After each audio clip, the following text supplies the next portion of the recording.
মোহিত office থেকে ফিরে ক্লান্ত হয়ে পড়েছিলেন। তার বেশ খিদেও পেয়েছিল। ক্লান্তি এতটাই প্রবল ছিল যে তার রান্না করতেও ইচ্ছে করছিল না। তাই দেরি না করে তিনি ঝটপট সুইগি অ্যাপে খাবারের অর্ডারও দিয়ে দেন। ডেলিভারি টাইম দেখাচ্ছিল 30 মিনিট। মোহিত হাত পা ধুয়ে খাবারের জন্য অপেক্ষা করছিলেন। 10 মিনিট পর তিনি আবার চেক করে দেখলেন তখনও ডেলিভারি টাইম দেখাচ্ছে 25 মিনিট। এটি কেবল মোহিতের সঙ্গে বা শুধুমাত্র সুইগির ক্ষেত্রেই হচ্ছে না, তবে সাম্প্রতিক সময় সমস্ত খাবার ডেলিভারি অ্যাপ সময় মতো ডেলিভারির ক্ষেত্রে সমস্যার সম্মুখীন হচ্ছে। কোম্পানিগুলি দাবি করে যে তারা সময় মতো ডেলিভারি দিয়ে দেবে। উদাহরণস্বরূপ জোম্যাটো তার প্রিমিয়াম মেম্বারশিপ জোম্যাটো গোল্ডে সময় মতো ডেলিভারির প্রতিশ্রুতি দিয়ে থাকে। জোম্যাটোর মতে ডেলিভারি পার্টনার যদি আপনার লোকেশনের 100 মিটারের মধ্যে পৌঁছে যায় তাহলে সেটি যথাসময় ডেলিভারি হিসেবে ধরে নেওয়া হয়। এমনকি 100 মিটারের মধ্যে আসার পরেও আপনাকে খাবারের ডেলিভারির জন্য 5 থেকে 10 মিনিট অপেক্ষাও করতে হতে পারে। অতিরিক্তভাবে জোম্যাটো দাবি করে যে সময় মতো ডিস্ট্রিবিউশন না হলে অর্ডারের দামের 100% পর্যন্ত দামের একটি কুপনও দেওয়া হয়।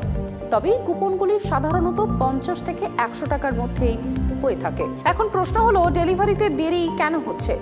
এর বেশ কিছু কারণ রয়েছে। একটি কারণ হলো বড় শহরে ডেলিভারি এক্সিকিউটিভের অভাব। কোভিডের পরে গিগ কর্মীদের জন্য কাজের অপশন বেড়েছে।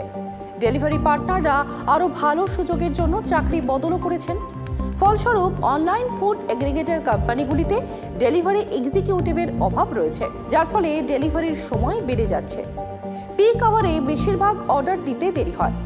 আপনি যদি রাত 8টা থেকে 10টার মধ্যে অর্ডার করেন তাহলে সেই সময়ের মধ্যে অর্ডারের লোড বেশি হওয়ার কারণেই ডেলিভারিতে বেশি বিলম্ব হতে পারে। যেহেতু এই সময়ের মধ্যে বেশি লোক অর্ডার করেন তাই আপনি সময় মতো ডেলিভারি নাও পেতে পারেন।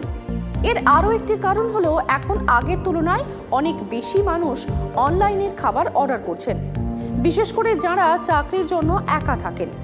অনেকেই তাদের সারাদিনের খাবারের জন্য এই অ্যাপগুলির ওপর নির্ভরশীল। এই কারণে অ্যাপগুলিতে ট্রাফিকের পরিমাণও বেশি। এই ভার ডেলিভারি পার্টনারদের ওপর পড়ে, ফলে সময় মতো সব অর্ডার ডেলিভারি করা তাদের পক্ষেও অসম্ভব হয়ে পড়ে।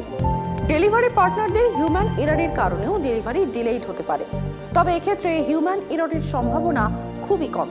আপনি যদি 100 বার অর্ডার করে থাকেন তবে শুধুমাত্র 1 বা 2 বার এই কারণে দেরি হতে পারে। যদি 100টির মধ্যে 60 থেকে 70টি অর্ডার দেরিতে আসে তাহলে এটি কোনো হিউম্যান এরর নয়। তবে মনে রাখতে হবে যে সময় মতো ডেলিভারির জন্য ডেলিভারি পার্টনারদের ওপর চাপ দেওয়া অনলাইন ফুড এগ্রিগেটর অ্যাপের জন্য কখনোই সঠিক পথ নয়।